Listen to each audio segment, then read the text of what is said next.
We've got pretty good water that's fairly close to the surface as far as stock usage and, home usage. During the drought, there was people that had a little bit of grass but no water in ponds. So it's a big factor. And coming through these droughts, people think more about it as maybe a few years ago. You can have all the grass in the world, but if you don't have water, your resource is not there. That's the one thing I do worry about is how much will the increased amount of irrigating that is done around me affect my relatively shallow kind of stock water wells.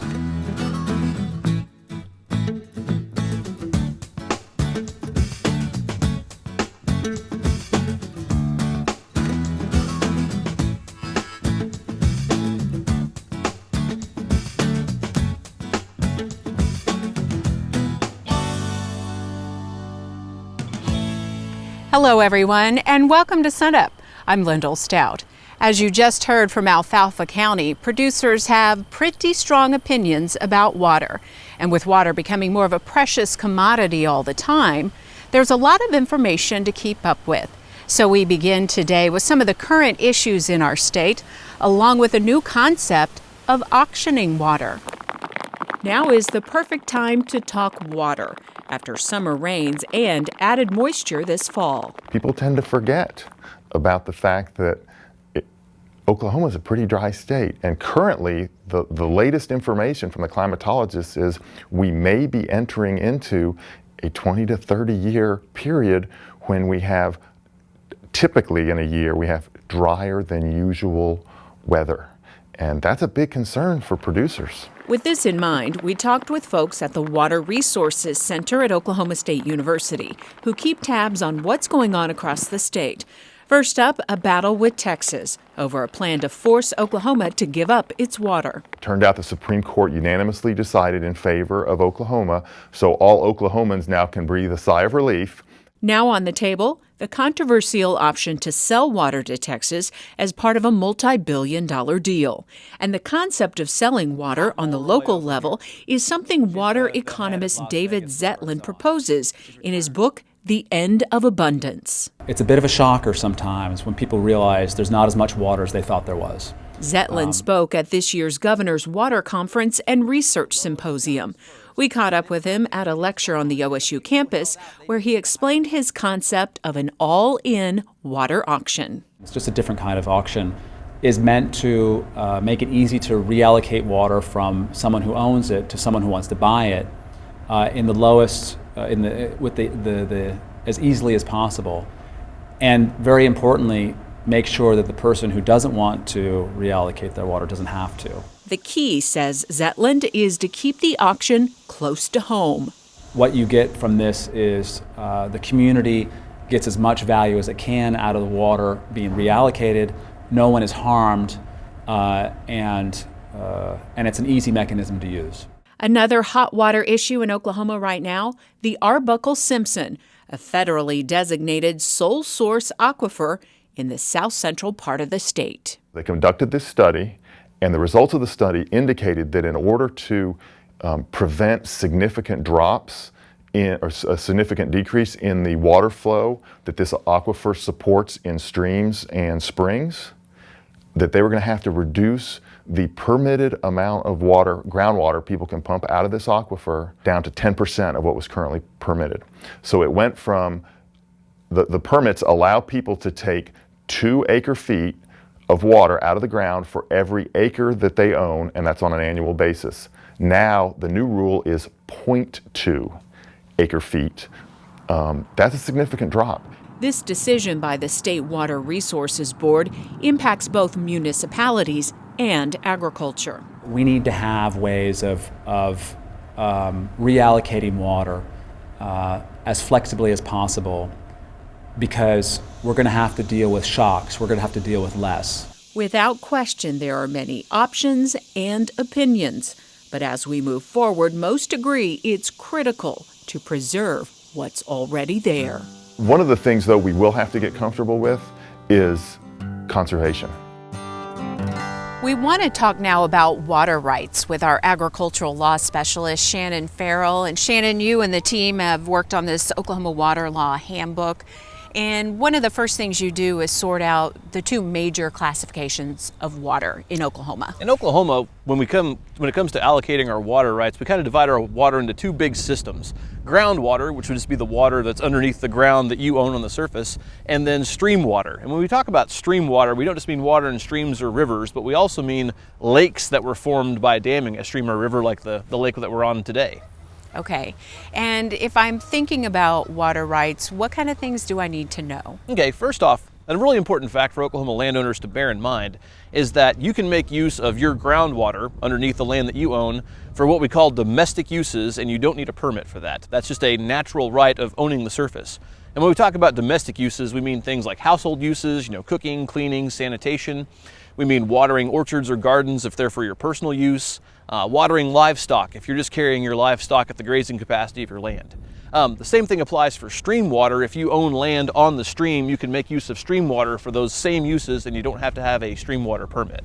And what kind of things do I need to have a permit for? Okay, if you're going to use water for anything that's above that domestic use, let's say for example we want to put in a center pivot irrigation system, or if we want to water the livestock that are in a feed yard, then we need to get an appropriation of that water, groundwater or stream water, it doesn't make any difference.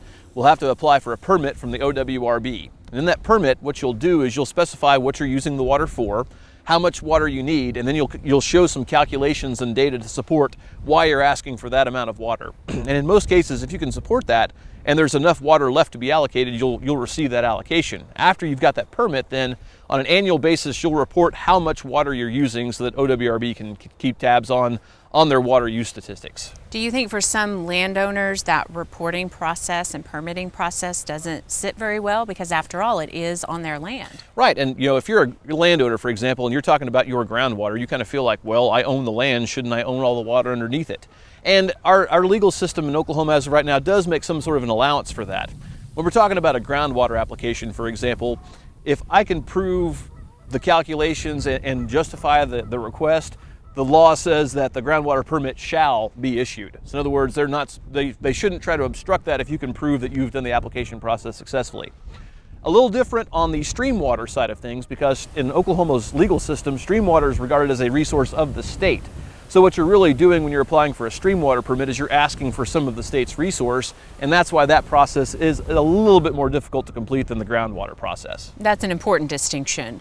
If I'm a landowner and I haven't thought about my water rights in 20, 30 or more years, what do I need to do in today's water climate, so to speak? Well, and water is becoming a more and more hot commodity, and there's a lot more demand out there than there had to be, so lots of landowners are thinking about their water rights. If you suspect that there may have been some sort of transaction with your water rights, perhaps a previous owner leased groundwater rights, for example, to someone else, you can check on that. You can contact the OWRB, and they maintain records of those water appropriation permits. So as long as the permit was applied for, they'll have a record of that and can show you kind of the lineage of what those water rights are with respect to your property. And it's probably a good idea to sort all that out. Absolutely. Okay, Shannon Farrell, our agricultural law specialist, thank you very much. And for a link to the Oklahoma Water Law Handbook, just go to the SUNUP website, sunup.okstate.edu.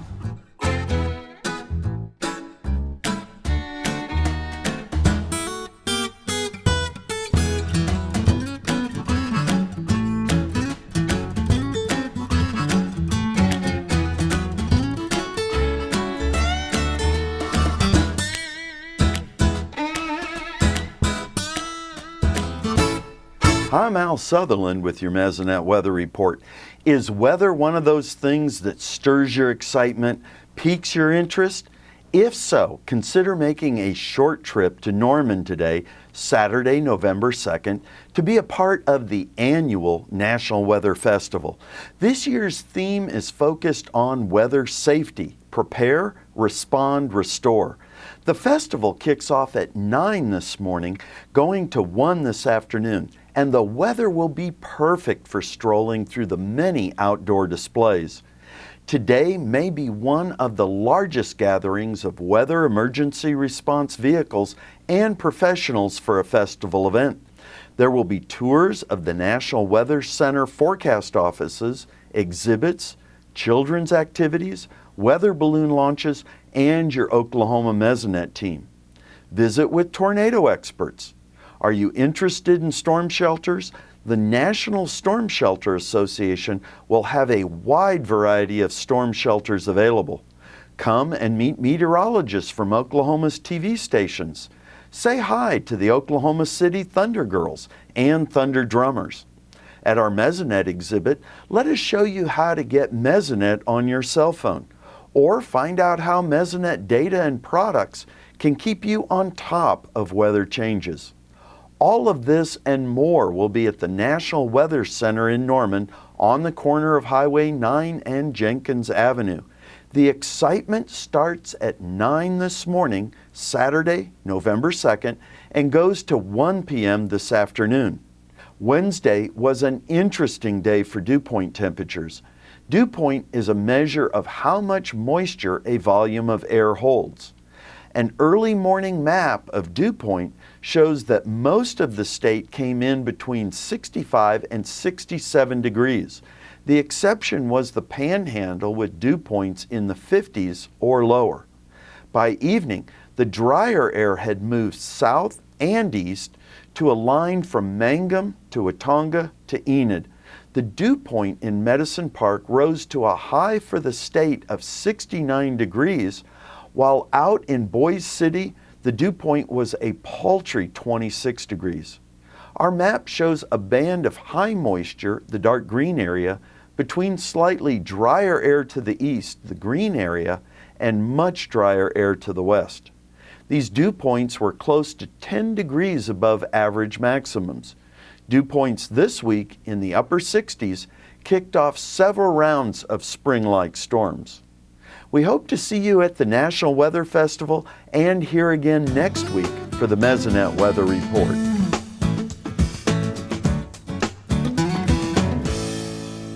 Joining us once again for the latest in the grain markets is Kim Anderson. Kim, let's talk about the WASDE. We didn't get October's report because of the government shutdown, but next week we're finally going to get some numbers. How is the market reacting in anticipation of that? I think the market's just kind of sitting back and waiting. There's been a lot of anticipation, concern about what's going to be in that report. Probably not much changes in U.S. wheat. I think the market's expecting world wheat production to probably decline 100, 200 million bushels. The big concerns with corn and soybeans. The early estimates are that we're going to have higher corn yields and higher soybean yields, and probably lower corn acres and soybean acres, and the market just, from reading between the lines, hasn't figured out how that's going to wash out when that report's released. So it's possible that we could have a big move down, it's possible we could have a big move up, it's possible it could be like when these other reports, the exports that came out that didn't match what the market expected, when there was no change in price. Essentially the market just kind of smiled it off. That could happen on the 8th, but there's a lot of uncertainty as we come into the 8th. All right, so this week there has been some reports out there, specifically talking about Argentina, talking about Australia. Take us through what's happening there and how that's going to affect the market. Well, Argentina, of course, is short of wheat right now. You know, there was one report we talked about where they had $17 wheat in some places in Argentina. They've suspended exports until after January. But if you look back historically, they normally do. Their major Argentina's exports January through the April-May time period. Australia had a freeze last week, or really 3 in some areas. They're talking about maybe 15 million bushels losing production or lower production in that area. So there's uncertainty with Australia and Argentina, and we're looking for this WASDE report coming out, see how the USDA reports on that. I think that's just going to make stocks a little tighter for this marketing year. It's positive for our wheat prices, but on the other hand, it's already been factored in the market. All right, now let's look way ahead. Let's look to 2014, 2015. What do you have now that we can kind of start getting a gauge on what's going to happen for that marketing year? Well, I ran some rough numbers this last week. You know, you're looking at the world ending stocks. They're projected right now at 6.6 billion bushels. Look at beginning stocks at 6.4 billion. Look at production at 25.6 billion. The average is around 24.9. So I've increase that a little bit, gives you a total world supply for the 14-15 marketing year of 32 billion bushels. Use at 25.5, that's compared to about 24.9 on the average. It leaves your 2014-15 ending stocks at 6.5 billion bushels, which is very close to where they are now. If you look at the United States, the imports about 130 million, 560 ending stocks or beginning stocks, 2 billion, 250 million production. The average there is 2 billion, 160, so a little higher production next year on the U.S. Total supply at 2 billion, 940 million. Use at 2 billion, 300 million. A lot of numbers, but the bottom line is 640 million bushels ending stocks in the 14 year. About 90 million more than this year, but still, about 130 million below average. So still tight stocks. And so prices, looking out next June, in the next marketing year, pretty close to where they are now. All right, good information as always. Kim Anderson, Grain Marketing Specialist here at Oklahoma State University.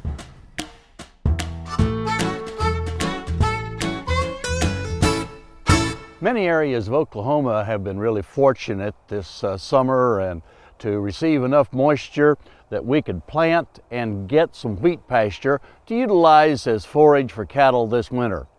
Some of this wheat pasture is going to be used for cows rather than stocker cattle. And that brings about a management decision that I think it's important that we take a look at now here in the fall of the year. And that is, if we're planning on using wheat pasture as a major part of the diet for some adult cows that are going to be calving in February and March, perhaps out on this wheat pasture, we need to start now with a mineral program to prevent a condition called grass tetany. Now you remember that grass tetany is a situation where we have a deficiency of the mineral magnesium, which can occur with this lush, rapidly growing wheat pasture in the spring of the year, especially if we get a few cloudy, cool days. We can prevent grass tetany by supplying a mineral mix regularly to those cows, one that contains about 12 to 15% magnesium. And the reason I'd start it now rather than wait until calving season is to make sure that those cows are used to taking in the mineral on a regular basis, and that we can measure to make sure that they're getting 3 to 4 ounces of the mineral per head per day. Grass tetany is a situation that can occur primarily in adult cows, older cows, right after calving. And we think it's going to be more prevalent in older cows because they're less able to mobilize the minerals out of their skeletal system as it would be the case with younger cattle. So again, if you're thinking about going to use some wheat pasture this winter for some mature cows at or near the time of calving, I'd really suggest that you start now with a mineral mix to help prevent grass tetany. And if you'd like to learn a little more about vitamin and mineral nutrition of beef cattle out on grazing situations, look at the SUNUP website and look under show links. And there we've got a link to an excellent extension circular called Vitamin and Mineral Nutrition of Grazing Cattle. It'll help you understand much about the mineral nutrition that you'll need for any kind of forage condition that we have here in Oklahoma. And we look forward to visiting with you again next week on SUNUP's CowCalf Corner.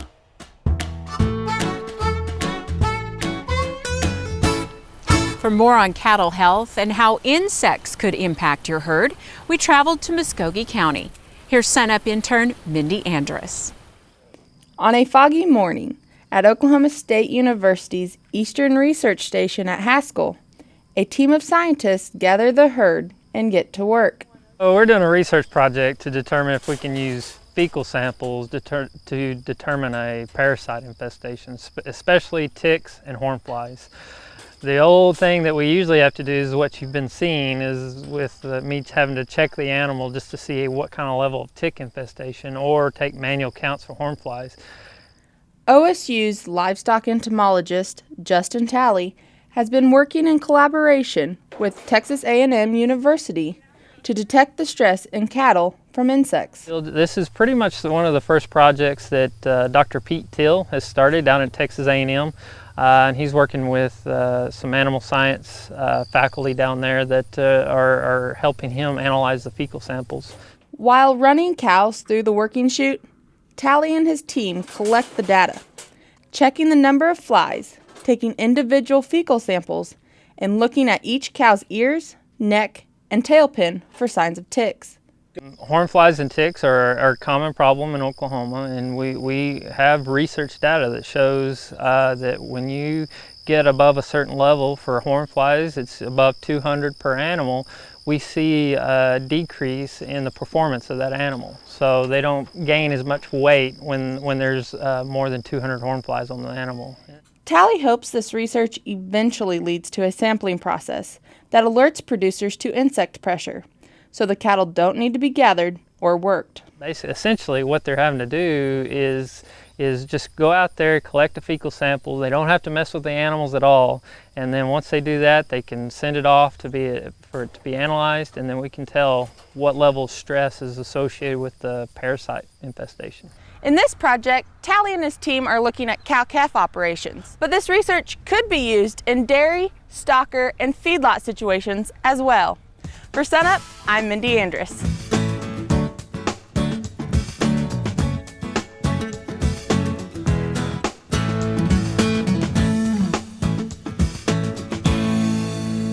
Hi, welcome to Shop Stop. Today we want to talk about checking bearing temperatures.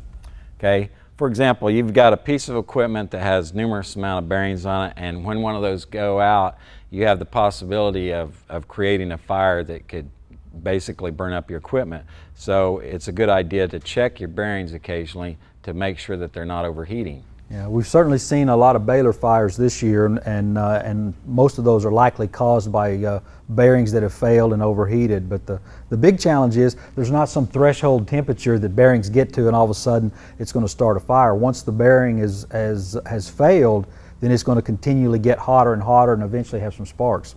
So a way to check those temperatures is with the new infrared thermometers they have out now, and you can get these at the auto parts store, and they've gone down in price quite a bit. And you can take one of these and go around and you can point the laser that's on there at each bearing and record the temperature of each bearing that's on your piece of equipment. So if you take a combine or a baler, for example, get the thing operating, let it operate long enough for the bearings to heat up, and then compare the bearings. Look at all the bearings that are on the similar tasks and say, is one substantially hotter than others? Right, so if there's one hotter than the other, then you probably ought to keep an eye on that, or just go ahead and replace it so you don't have the fear of creating a fire. There's some tips on bearing temperature and monitoring it here on Shop Stop. We'll see you next week.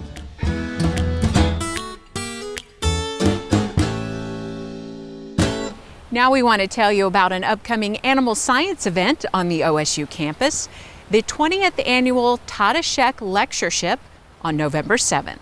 We host the Totusek event every year to honor Dr. Bob Totusek, a member of the Animal Science Department for 38 years, much of that as a faculty and livestock judging coach, and the last 14 years as a department head within Animal Sciences.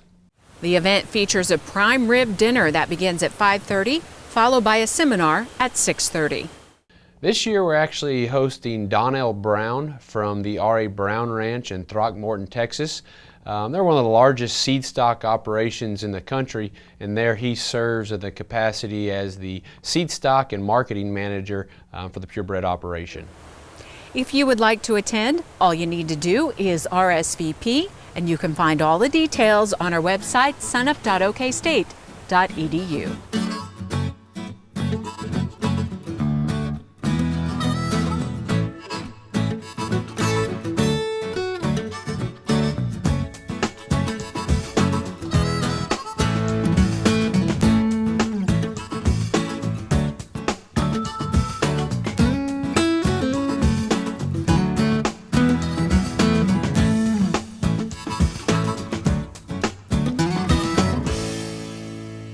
We're coming into the time of year, coming into late fall, early winter.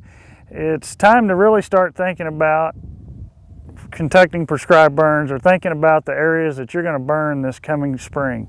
It's never too early to start planning. That's the main thing to think about, that it's not too early to do it.